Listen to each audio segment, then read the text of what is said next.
जुमेरात की रात शौहरों और बीवियों के लिए इतनी खास क्यों होती है? ये रात महज आराम या नींद के लिए नहीं, बल्कि मियाँ बीवी के रिश्ते को मजबूत करने के लिए अल्लाह ताला की तरफ से एक इनाम है। और इसकी रात को मोहब्बत, रहमत और कुर्बत की रात कहा गया है। जब शौहर और बीवी इस रात एक दूसरे को वक़्त देते हैं तो सिर्फ उनके दिल ही करीब नहीं आते, बल्कि उनके घर में सुकून और बरकत भी उतरती है। ये रात एक दूसरे की बात सुनने, दिल के गिले शिकवे दूर करने और रिश्ते को ताजगी देने का बेहतरीन मौका है। सोचिए, पूरी हफ्ते की दौड़ धूप, थकन और मसरूफियात के बाद अगर शौहर अपनी बीवी के साथ मुस्कुरा कर बैठे और बीवी शौहर को प्यार भरे अंदाज में संभाले, तो ये लम्हे न सिर्फ उनके दिलों को जोड़ते हैं, बल्कि उनकी दुआओं को भी कबूलियत के करीब कर देते हैं। इसलिए जुमेरात की रात को सिर्फ सोने का वक्त न समझें, बल्कि इसे मोहब्बत, कुर्बत और रिश्ते की मजबूती के लिए खास बनाइए। क्योंकि जब मियाँ बीवी खुश होते हैं तो पूरे घर में सुकून और खुशी फैल जाती है।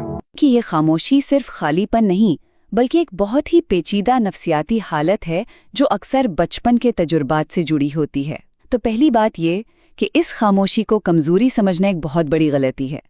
इसे ना एक नफ्सियाती बैटरी की तरह सोचें, जो मुशाहिदात, हिकमत अमली और दबाए गए जज्बात से आहिस्ता आहिस्ता चार्ज हो रही होती है। ये आदत अक्सर बचपन में शुरू होती है, जहाँ बच्चा सीखता है कि भाई बोलने से ज्यादा महफूज तो चुप रहना है, और न्यूरोसाइंस कहती है कि ये दबाए हुए जज्बात कहीं जाते नहीं, बस अंदर ही अंदर जमा होते रहते हैं। फिर दूसरी बात यह है कि जब यही बच्चा बड़ा होता है तो जो खामोशी बचपन में एक ढाल थी वो अब एक हथियार बन जाती है। ये ज़ाहिरी सुकून दूसरों को बेचैन कर सकता है, मतलब ये कंट्रोल का एक जरिया बन जाता है। लेकिन इसकी एक कीमत है। इस सुकून के पीछे जिस्म का आसाबी निज़ाम हर वक्त तनाव में रहता है, हर वक्त लड़ो या भागो वाली कैफियत में।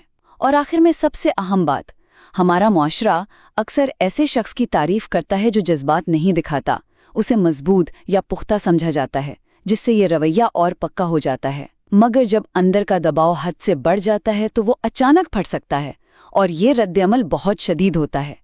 क्योंकि ये एक लम्हे का गुस्सा नहीं, बल्कि सालों के दबाए गए जज्बात का नतीजा होता है। मुख्तसर ये कि जो खामोशी बाहर से ताकत और सुकून लगती है, वो अंदर से एक ऐसा तूफान हो सकती है जो बस फटने ही वाला है। कुछ लोग अपना दर्द किसी को क्यों नहीं दिखाते, आज हम इसी नफ्सियात को समझेंगे। कुछ लोग सबके सामने नहीं बल्कि अकेले में क्यों रोते हैं। तो सबसे पहली बात, नफ्सियात की ज़बान में इसे जज्बाती दबाव कहते हैं, यानी अपने जज्बात को अंदर ही अंदर दबा लेना। और ऐसा होता क्यों है? अक्सर इसलिए कि माजी में जब उन्होंने अपना दर्द दिखाया तो शायद किसी ने मजाक उड़ाया या कहा कि ड्रामा मत करो, तो बस वो खुद को बचाने के लिए खामोश रहना सीख लेते हैं।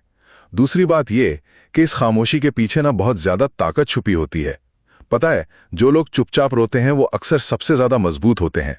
जरा सोचिए, हर रोज टूट कर भी अगले दिन दुनिया का सामना करने में कितनी हिम्मत लगती है। वो दूसरों का दर्द भी बहुत गहराई से महसूस करते हैं, उन्हें तसल्ली भी देते हैं, लेकिन खुद को टूटने की इजाजत नहीं देते। और आखिरी और तीसरी बात, उन्हें आपका तरस नहीं चाहिए। उन्हें बस एक महफूज माहौल चाहिए जहां कोई उन्हें जज ना करे।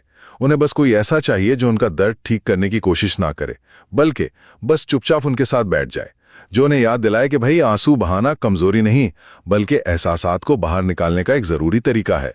तो याद रखिएगा, उन लोगों की खामोशी उनकी कमजोरी नहीं, बल्कि उनकी हिम्मत, गहराई और बर्दाश्त की कहानी